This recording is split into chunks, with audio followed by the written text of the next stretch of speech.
Hi y'all, welcome to my channel. My name is Zari if you don't know me. This is my fashion series. I do fashion every Saturday. On Tuesdays is when I do beauty or self-care. But today we're going to talk about fashion, and this is going to be a little bit of a heavy topic at first.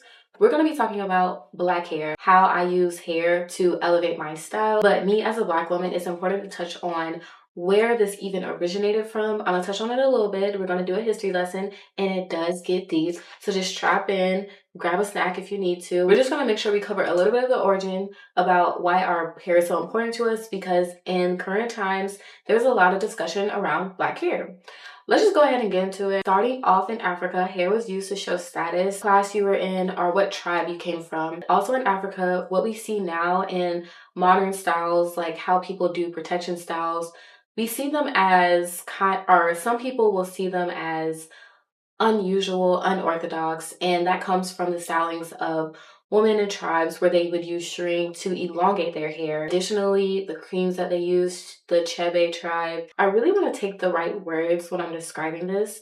Obviously, if you are here because you are interested in black hair, learning about the traditions and everything, but it also comes with just knowing how deep the pain goes with all of it. So I don't want to be insensitive. Just bear with me. When slaves were taken on the slave trade, what some owners would do is they would shave black people's hair. They shave their hair, and it means to humble them, strip them of their humanity. They removed what was once prized to show grand status, class, how great your tribe was. They stripped them of their pride, and that pride is hair. That's why hair is so important to us nowadays. Hair means a lot. It's not just hair. It has a deeper meaning. What they would do, they would either shave them bald, cut off long locks, or just cover the hair altogether. And also, what I have found out is when they came to the Americas for black women, they would mat the woman's hair. And they cut our hair off because that's our God source. That's our energy that connects us to the heavens. Our hair grow up, other hair grow down. It's a couple of hundred years ago, so it's not too much in the past, you know? It's not too much in the past.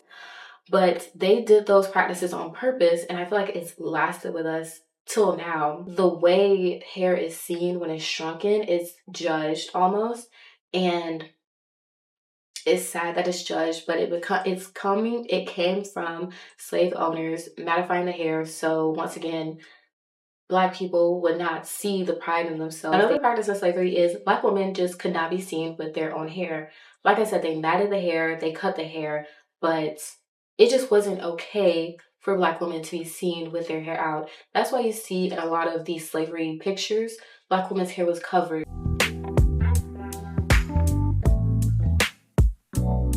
That's a little bit about black women's hair during slavery. Obviously, it does go so much deeper. Like all of this, I'm not going to go into a deep analysis like I told y'all, but I do want to give it its proper light recognition, because sometimes things get lost, not only in translation, but just in the time. So I want to be as clear. Let's just talk about free slaves. Free slaves, what they would do, they started to be able to wear their hair more, because before then they could not wear their hair. So they tried to do different styles, European styles, and what got favored was the finer hairstyles, not so much the coarse hairstyles. European comb, we call it the rat tail comb, that's made trillions of dollars off of us, still is to this day, hung at the front door of every Southern church. And if your hair did not pass freely through the comb, you were denied membership of that church. Madam C.J. Walker was so important at that time because she gave black women a space to be themselves, to love their hair.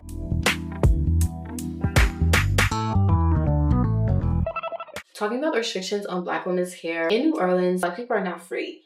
White women are starting to see the extravagant hairstyles that black women have, and it resulted in a law being put in place by the governor of New Orleans that black women could not wear their hair, so they ended up covering up. But the gag is black women wore the most beautiful scars, and they still look better than the girlies who was mad about their hair. Additionally, in present times, there are rulings with DEI how you cannot come into the workplace if your hair is not natural or kept. That ideology is quite funny. Black hair is the only hair that is ruled or sanctioned. Now we're going to jump ahead to the 1960s. In the 1960s, it's the civil rights movement, and that's when we see afros come about. More Afrocentric hairstyles, no longer accommodating to European hairstyles, seeing how we can make our hair fit into that box of whiteness. In the 1960s, you were seeing afros, you were seeing black power. It's everywhere, it's no longer being hidden. The 4C hair is now coming more to the front instead of the finer hair types, and you are just seeing more freedom. I am jumping a little bit ahead, but it's okay.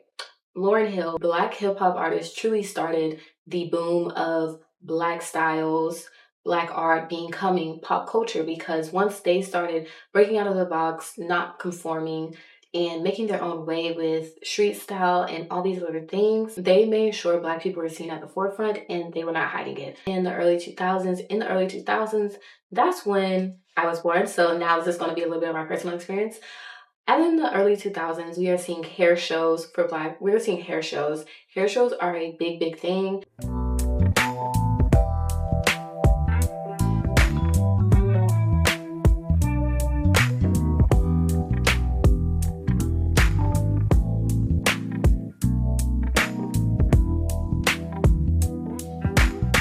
We are also seeing perms start to rise. Everybody will say, if my mama didn't give me a perm when I was a baby, my hair would be down my back. And trust me, sis, I know. We reverted kind of back to more of the press styling, wanting to do more sew-ins, quick weaves, yada, yada, yada. The, curly updos. And I love the curly updo, like from the 90s, early 2000s. They were so creative. I love them so, so much. How we got to be here today. And I think that's why it's so important to just know the history of it and see why we should be so prideful in our hair. Kiddie pool dive into the history of Black hair and how it brought us to where we are today. Now I'm going to move into how I use hair to elevate my style. Brief breakdown on my hair journey. I did get a perm when I was younger. My hair was getting pressed, so it kind of broke off. Around middle school, my hair was doing pretty good, but something happened. I think I got it pressed one too many times, and I big shot my hair really bad. I might expose myself and post it as long as the picture isn't too ugly. And I was struggling at that time because I did not know who I was, so my style sucked. My hair was struggling. I kept my hair in the doo-doo twist. I kept my hair in braids. Now, how I utilize this newfound love of expressing myself through hair is I was a track athlete, and track, the girlies go. I was regularly wearing wigs at that time, and I just keep my hair cornrowed. So what I would do is I would get wigs and I kind of swap them out. I was never a wig influencer, so I was spending my own money. Crazy, it's not smart, but I was spending my own money. The wigs, I was like, you know what? I don't just want to put on a black wig. I want to put on auburn. I want to put on red. I want to put on blue. I want to put on pink. So I did that. The only thing I haven't done is yellow or green. In my early years of college, I just really started doing all these colorful styles, colorful wigs. I also did start a wig business. I would dye my own hair and apply it myself. And so I just started doing cool designs on the hair. I think I was really inspired by Alfred. He did the tiger prints and it looked like Lola. So I did that hairstyle. Love that hair so much. People loved it too. So I was like, okay, maybe I really am doing something. Trying these different colors of hair taught me I could not just really come outside looking however. Did I? Yes, I did. But I just started realizing, I need to start stepping it up a little bit. Like if my hair is looking this, good, I need to also dress good. I'm doing these big bold hairstyles because I want to get out of my shell. I've been in my shell for so long. In my earlier years in college, before I transferred, I reflected a very happy version of myself. And so I was trying all these different things, being bold, doing the long nails. I was doing all these big and bold things because that's truly how I was feeling. Now, when I was transferring, I was in a different period of my life, so it kind of reflected that. And once I finally got to my new school, I was like, you know what? Maybe I'll go back to doing the big bold hairstyles. And I did do that. In the space that I was in Lubbock, there's nothing out there. So it's like I had to do something with my hair in order to not be sad all the time because it's like nothing out there. It elevated me. Whenever my hair looked the best and I was trying this new crazy hairstyle, the colors were fun, or maybe I had like a nice braid pattern, I truly felt the best in myself. For the last year, I've been in a period where I want to do more natural styles because I want to portray as growner, even though like I really don't want to be grown. Like I'm only 22, y'all. I'm just a baby. My outfits, I'm putting more thought into the outfits. I'm not just having this vibrant hair color. I was just relying too much on the hairstyle in previous years to do all the work, but it really did not do all the work. The outfits was lazy. The outfits were a mess. Truly, I told y'all I couldn't dress. But we're trying to get better. Hair is a big part of my expression of myself and my style. And I think it really played a part in beginning of this year, even last year, like in my 2024 goals, I wanted to portray a certain look about myself because I wanted to put more care into my look and just be more intentional. Like that's the goal, be intentional. So we've talked about the origins of black hair. We've talked about the progression of it. We've talked a little bit about my journey with hair and how I've utilized hair a little bit, like my styles. My approach to this has kind of been a little bit about analysis and personal application, but it can go a little bit deeper. So I do see myself revisiting this and just talking about it in a different light. But I just want to talk about it in this light, just be kind of more discuss it more and just let it be more of a conversation. And so now I just want to truly like kind of wrap things up in a nice little bow and just say how hair means a lot to black women and how we utilize it to elevate our style. Black women's hair means so much to them because they came from places where their hair was removed from them and their humanity was taken from them. So it's much more than just a hairstyle. Black women's hair is a full embodiment expression of who we are, where we came from, where we are now, and just our creativity. So think about that the next time you probably want to question a girl's hair. There are girls who have the loveliest afros, and I wish that I could have my afro like them, but they got it covered. And it just takes their outfits to the next level. I love to see when the girls do the bombshell curls correctly. Like I love a good bombshell curl look. It's amazing. Another hairstyling that I love that people use to elevate their hairstyles, I'm gonna just talk about Doechii because she's the first person that came to mind when I thought about this. But Doechii and the cornrows that she's been doing lately, like she had the connecting cornrows. And one, I can say how it speaks to the larger part of black women just being connected. And oh my gosh, y'all, I didn't even talk about this, but I should have talked about it in slavery, but slavery and African, but cornrows were a major part of black women's hairstyle or black people's hairstyles. They would put patterns in our hair and it be used as ways to find wherever you need to go. In slavery, it was used to get to freedom. Harriet Tubman, all of them, they used the cornrows for that. Also, cornrows were used to keep things sacred to them and not just sacred, but they also would keep rice. They would, braid stuff into the hair, and I think that's so amazing. But I'm sorry I missed that. Anyways, let's get back to what it means, like how it comes together. I was talking about cornrows.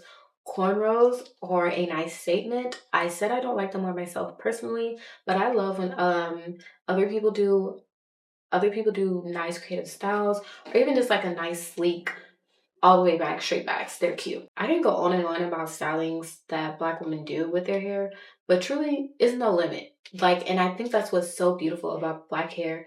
It has such a range. Once you have a creative hairstyle, it just makes that outfit that you're wearing not just an outfit. It takes it to a different level and it's truly your own. That is why hair is an important accessory to your outfit. Like, I'm not saying your hair always has to be done, but if you really want to take the outfit to the next level, your hair is an important thing you should think about. This is all about giving back, appreciating black hair, seeing how it can truly change the game in our styling. How I've utilized hair myself, it's been a big boost.